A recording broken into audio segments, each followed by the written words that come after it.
Hello my lovely foodies, in this video today we are going to make mushroom biryani as simple and tasty as possible with all the fresh spices available at home. So let's get quickly started. And for making biryani we have taken here 2 cups of long biryani rice. And after rinsing it couple of times we are going to add to it 2 cups of water.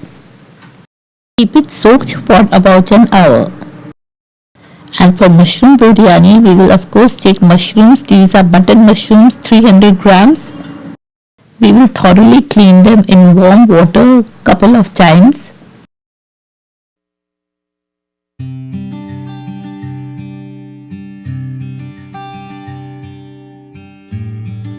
And after that, let's cut the mushroom in 2 pieces like this.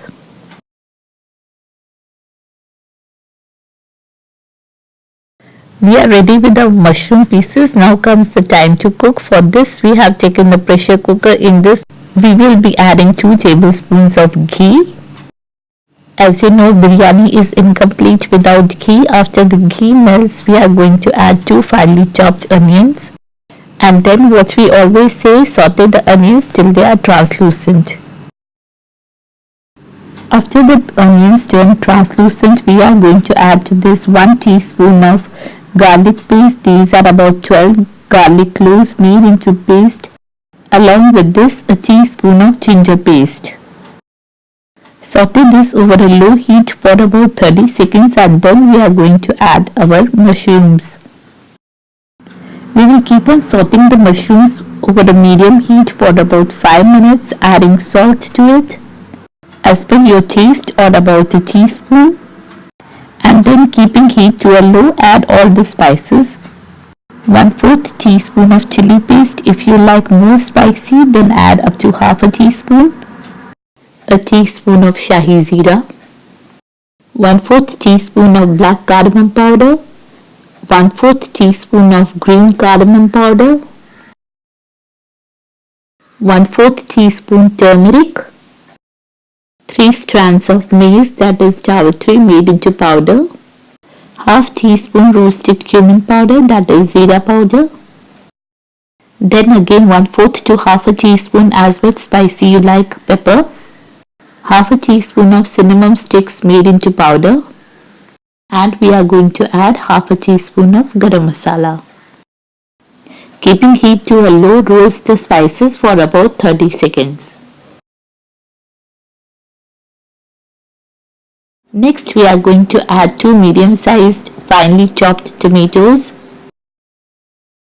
At this point you can saute over medium to high heat till the tomatoes turn tender. This is 1/4 teaspoon of cloves made into powder. We forgot to add this earlier. And after the tomatoes turn tender, we are going to add to this 1.5 tablespoon of fenugreek, dry fenugreek leaves, that is Kasoori methi, and 1 tablespoon of mint. This is dry mint leaves made into powder, but instead of this you can use fresh mint. That is 1 tablespoon of fresh mint leaves. After sauteing this again over a low heat for about 30 seconds, we are going to add to this half a cup of curd. Add the curd keeping heat to a low and let this cook for a couple of minutes. Our masala for the biryani is ready. Let's switch off the stove. Now it has been an hour. We have soaked the rice. Time to cook it. To a vessel add about 3 cups of water. In this we are going to drop in 1 anise star and 2 to 3 bay leaves, along with a teaspoon of salt. Let the water come to a boil. And after water starts boiling, we'll add the soaked rice in it. Water has come to a boil. Let the rice cook. Keep on checking in between. Keep on cooking the rice until you find that you are able to break the rice between your 2 fingers, but it feels still raw. After we arrive at the desired texture of rice, we will strain it out.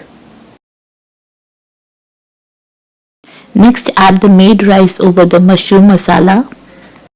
Either you can straight away add it like we are doing here, or you can take out a portion of this mushroom masala and layer your rice, like usually how it is done in the biryani recipe to get that jewel color. If you are doing this way, be very gentle with the rice to avoid breaking it. Don't overmix it if you want to maintain that two-color layer. Personally, I am not a big fan of it. So here now our rice and masala is proportionally appropriately mixed. Now before closing the lid, we are going to add a tablespoon of clarified butter. Spread it all over. As the rice is hot, it's going to melt itself, or it's even better if you add melted. Last, we are going to add a teaspoon of Kevda Jal, that is also known as Pandanus or Screwpine water. Now we will cook our biryani using a bain-marie method. This is the first time that we are cooking using this method. As you can see here, in a large karai we have added water, about 3 cups. In this we are going to place our pressure cooker. Put on the lid and let this cook over medium to high heat. Water surrounding the pressure cooker will ensure that you get even cooking all over. Keep an eye, if you see the water has evaporated, dried out, you can add little more water to it. And the other method that you can use to make your biryani is place your pressure cooker over a tawa. Cook over low to medium heat. This will take you comparatively less time than the bain-marie method, about 10 to 15 minutes. And here, have a look. Our beautiful biryani is ready within half an hour. It's aromatic and delicious. The rice kernels are not sticky, they are soft and spreadable. So it's perfectly ready to be served. Hope you liked the recipe, and if you did, don't forget to give it a thumbs up, share, comment, subscribe. Pressing the bell icon, you can also follow us on Facebook, Instagram or Twitter and even TikTok. Let's meet again with another interesting recipe. Till then, don't forget to enjoy this mushroom biryani. Bye bye.